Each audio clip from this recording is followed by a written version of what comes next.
Smartass theory. Dialogue. Are you sleepy? No, sir. Me neither. Let's talk a little. Open the window. What time is it? 11. The last guest of our modest dinner left. With that, my mischievous one, you reached your 21 years.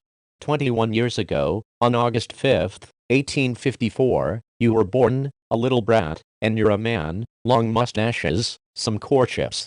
Daddy. Don't be embarrassed, and let's talk like two serious friends. Close that door, I will tell you important things. Sit down and let's talk. 21 years, some insurance, a diploma, you can enter Parliament, the judiciary, the press, agriculture, industry, commerce, letters or the arts. There are infinite races before you. 21 years, my boy, is just the first syllable of our destiny. The same Pitt and Napoleon, although precocious, were not everything at 21. But whatever profession you choose, my wish is that you make yourself great and illustrious, or at least remarkable, that you rise above common obscurity. Life, boy, is a huge lottery, the prizes are few, the failures countless, and with the size of one generation the hopes of another are crushed. This is the life, there is no moaning, no cursing, but accepting things fully, with their burdens and mishaps, glories and dishonors, and moving on. Yes, sir. However, just as it is good economics to save a loaf of bread for old age, so it is also good social practice to guard a profession in the event that others fail, or do not sufficiently compensate the effort of our ambition. This is what I advise you today, your coming of age. Believe me, I thank you, but what profession, won't you tell me? None seems to me more useful and fitting than the smart one. Being smart was the dream of my youth, however, I lacked the instructions of a father, and I end up, as you can see, with no other consolation and moral relief than the hopes I place in you. Hear me well, my dear son, hear me and understand. You are young, naturally you have the ardor, the exuberance, the improvisations of age, do not reject them, but moderate them so that at the age of 45 you can freely enter the regime of the plumb and compass. The wise man who said, gravity is a mystery of the body, defined the composure of the smartass. Do not confuse this gravity with that other which, although it resides in the aspect, is a pure reflection or emanation of the spirit. This is of the body, only of the body, a sign of nature or a way of life. As for the age of 45, it's true, why 45 years? It is not, as you may suppose, an arbitrary limit. The child of pure caprice is the normal date of the phenomenon. Generally, the real smartass begins to manifest between the ages of 45 and 50, although some examples occur between 55 and 60, but these are rare. There are also 40-year-olds, and earlier ones, 35 and 30, are not, however, vulgar. I'm not talking about 25-year-olds, this early rise is the privilege of genius. I understand. Let's get to the main. Once you enter your career, you must be very careful about the ideas you have to nurture for your own and others' use. It is best not to have them at all, something that you will understand well, imagining, for example, an actor lacking the use of an arm. He can, by a miracle of artifice, conceal the defect from the eyes of the audience, but it was much better to have both. The same is true of ideas, one can violently smother them, hide them until death, but neither this skill is common, nor would such constant effort befit the exercise of life. But who tells you that you, my son, if I am not mistaken, seem endowed with the perfect mental scarcity, suitable for the use of this noble profession? I am not referring so much to the fidelity with which you repeat in a room the opinions heard on a street corner, and vice versa, because this fact, although it indicates a certain lack of ideas, can still be nothing more than a betrayal of memory. No, I am referring to the correct and straight-line gesture with which you frankly expend your likes or dislikes about the cut of a waistcoat, the dimensions of a hat, the creaking or putting on of new boots. Here is an eloquent symptom, here is a hope. However, it may happen that, with age, you will be afflicted with some of your own ideas. It is urgent to train your spirit strongly. Ideas are of their nature spontaneous and sudden. However much we suffer them, they erupt and rush. Hence the certainty with which the common people, whose nose is extremely delicate, distinguish the complete smartest from the incomplete smart ones. I believe so, but this obstacle is invincible. Is not, there is a way, it is to resort to a debilitating regime, to read rhetorical compendia, to listen to certain speeches, etc. Card games, dominoes, and whist are approved remedies. The whist even has the rare advantage of getting used to silence, which is the most accentuated form of circumspection.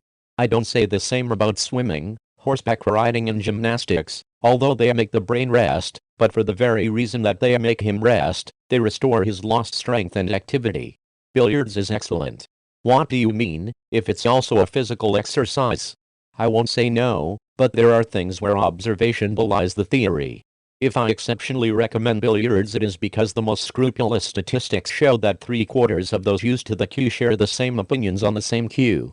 Walking in the streets, especially those for leisure and stopping, is very useful, on condition that you are not unaccompanied, because solitude is a workshop for ideas, and the spirit left to itself, although in the midst of the crowd, can acquire this or that activity. But what if I don't have a friend ready and willing to go with me? It doesn't hurt, you have the courageous resource of mixing yourself with the idle, in which all the dust of solitude dissipates. Bookshops, either because of the atmosphere of the place, or for any other reason that escapes me, are not conducive to our end, and yet there is great convenience in entering them, from time to time, I do not say secretly, but in plain sight. You can solve the difficulty in a simple way. Go there and talk about the rumor of the day, the anecdote of the week, a smuggling, a slander, a comet, anything, when you don't prefer to directly interrogate the usual readers of beautiful historical chronicles by Charles de Mazade. 75% of those estimable gentlemen will repeat the same opinions to you, and that monotony is largely healthy. With this regime, for 8, 10, 18 months, let's say 2 years, you reduce your intellect, however lavish it may be, to sobriety, discipline, and common balance. I do not deal with vocabulary, because it is implied in the use of ideas. It must be naturally simple, lukewarm, small, without red notes, without clarion colors. This is the devil. Not being able to adorn the style, from time to time. You can use a few expressive figures, the Hydra of Lerna, for example, the head of Medusa, the vet of the Danaids, the wings of Icarus, and others, which romantics, classics and realists use without displeasure, when they need them. Latin sentences, historical sayings, famous verses, legal aphorisms, maxims, it is a good idea to bring them with you for dessert speeches, congratulations, or Thanksgiving. Cavant, consuls is an excellent closing of a political article. The same will be said of Si vis pacem parabellum. Some people tend to renew the flavor of a quote by interspersing it with a new, original and beautiful phrase, but I don't advise you to do that. It would be to denature her ancestral graces. Better than all this, however, which is, after all, mere adornment, are the clichés, the conventional locutions, the formulas consecrated over the years, embedded in individual and public memory. These formulas have the advantage of not forcing others to make a pointless effort. I will not list them now, but I will do so in writing. For the rest, the same profession will teach you the elements of this difficult art of thinking and thinking. As to the usefulness of this system, a hypothesis is sufficient. A law is made, it is enforced, it has no effect, evil subsists. Here is a question that can pique idle curiosity, give rise to a pedantic inquiry, a tedious collection of documents and observations, an analysis of probable causes, certain causes, possible causes, an infinite study of the aptitudes of the reformed subject, of the nature of the ill, from the manipulation of the remedy, from the circumstances of application, matter. In short, for a whole scaffolding of words, concepts, and aberrations. You spare your fellow men all this immense regulation, you simply say, before the laws, let us reform customs. And this sympathetic, transparent, limpid phrase, taken from the common fund, solves the problem more quickly, enters the minds like a sudden jet of sunlight. I can see that you condemn any and all application of modern processes. Let's understand each other. I condemn the application, I praise the denomination. The same will be said of all recent scientific terminology, you must decorate it. Although the peculiar trait of the smart-ass person is a certain attitude of God terminus, and the sciences are the work of human movement, as you will have to be smart later on, it is better to take up the weapons of your time. And one of two things, either they will be used and publicized 30 years from now, or they will remain new. In the first case, they belong to you in their own right. In the second, you can have the pleasure of bringing them, to show that you are also a painter. From hearsay, over time, you will know to which laws, cases and phenomena all this terminology responds, because the method of questioning the masters and officials of science themselves, in their books, studies and memoirs, in addition to being tedious and tiresome, carries the danger of inoculating new ideas, and is radically false. Moreover, on the day when you came to master the spirit of those laws and formulas, you would probably be led to use them with this or that restraint, like the clever and frequented seamstress who, according to a classical poet, the more cloth you have, the more you save the cut. Fewer bunch flaunts of patchwork. And this phenomenon, being a smart one, is that it would not be scientific. Oops, that profession is difficult. And we haven't reached the end yet. Let's go to him. I haven't told you about the benefits of advertising yet. Advertising is a blonde and lordly lady, which you must forcefully ask for small treats, confectionery, pillows, small things, which rather express the constancy of affection than daring and ambition. That Don Quixote requests her favors by means of heroic or costly actions is a characteristic of this illustrious lunatic. The real smartass has another policy. Far from inventing a scientific treatise on sheep breeding, he buys a sheep and gives it to his friends in the form of a dinner, the news of which cannot be indifferent to his fellow citizens. One news brings another, 5, 10, 20 times put your name before the eyes of the world. Commissions or delegations to congratulate a recipient, a benefactor, an outsider, have unique merits, and so do the various brotherhoods and associations, whether mythological, hunting or choreographic. Successes of a certain order, although of a small amount, can be brought to light, as long as they bring out your person. I explain. If you fall out of a car, without harm other than fright, it is useful to send him to the Four Winds, not for the fact in itself, which is insignificant, but for the effect of remembering a name dear to the general affections. Did you understand? I noticed. This is constant, cheap, easy, everyday advertising, but there is another. Whatever the theory of the arts, it is beyond doubt that family sentiment, personal friendship and public esteem instigate the reproduction of the features of a beloved or benevolent man. Nothing prevents you from being the object of this distinction, especially if the sagacity of your friends does not find you repugnant. In such a case, not only did the rules of the most common politeness dictate that the portrait or bust be accepted, but it would be inopportune to prevent friends from exposing it in any public cause. In this way the name is attached to the person. Those who have read your recent speech, suppose, at the inaugural session of the Ateneo dos Caballeros, will recognize in the composure of his features the author of this serious work, in which the lever of progress and the sweat of work overcome the hungry throats of misery. In the event that a commission takes the portrait to your house, you must thank him for the gift with a speech full of gratitude and a glass of water. It is old, reasonable and honest usage. You will then invite your best friends, relatives, and, if possible, 1 or 2 representatives. Most. Whether that day is a day of glory or rejoicing, I do not see that you can decently refuse a seat at the table to newspaper reporters. In any case, if the obligations of these citizens keep them elsewhere, you can help them in a certain way by writing the news of the feast yourself, and since, for this or that scruple, which is excusable, you do not want to attach to your name the qualifications worthy of it with your own hand, it is incumbent upon some friend or relative to inform you. I tell you that what you teach me is not easy.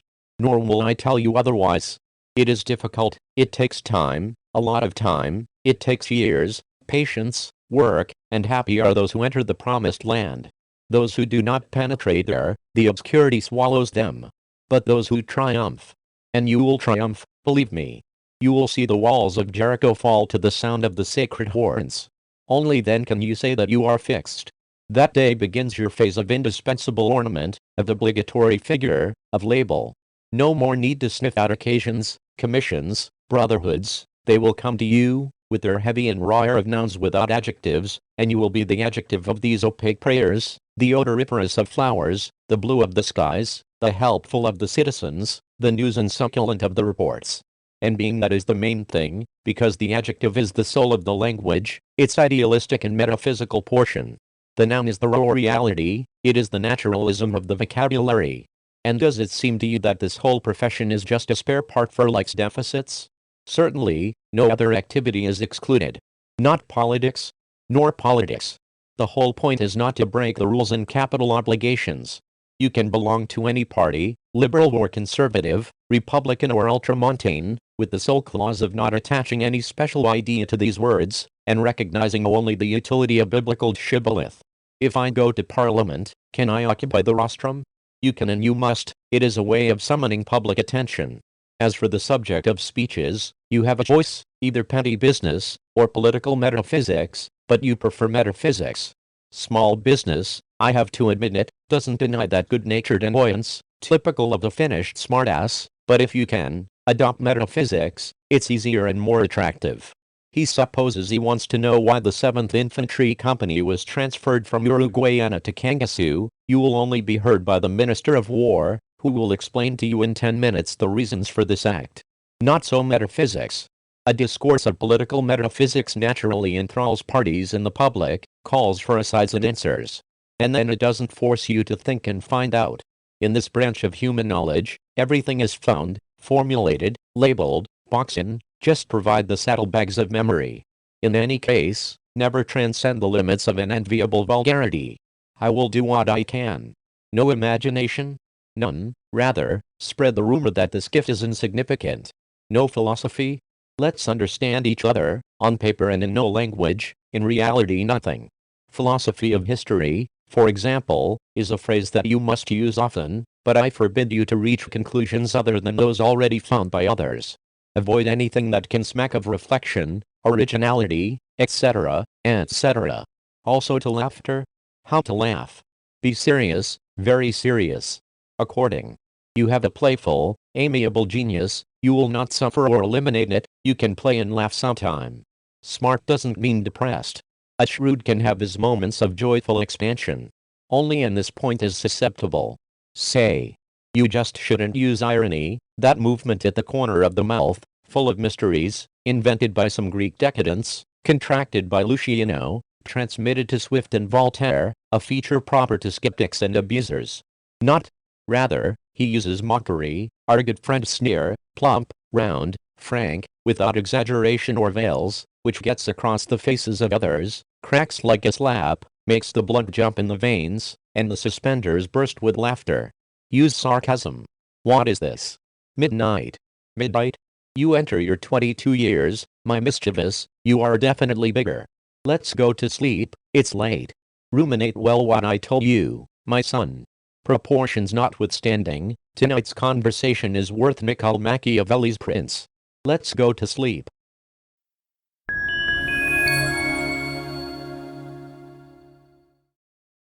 If you like our channel, subscribe, like, activate the bell to receive our news.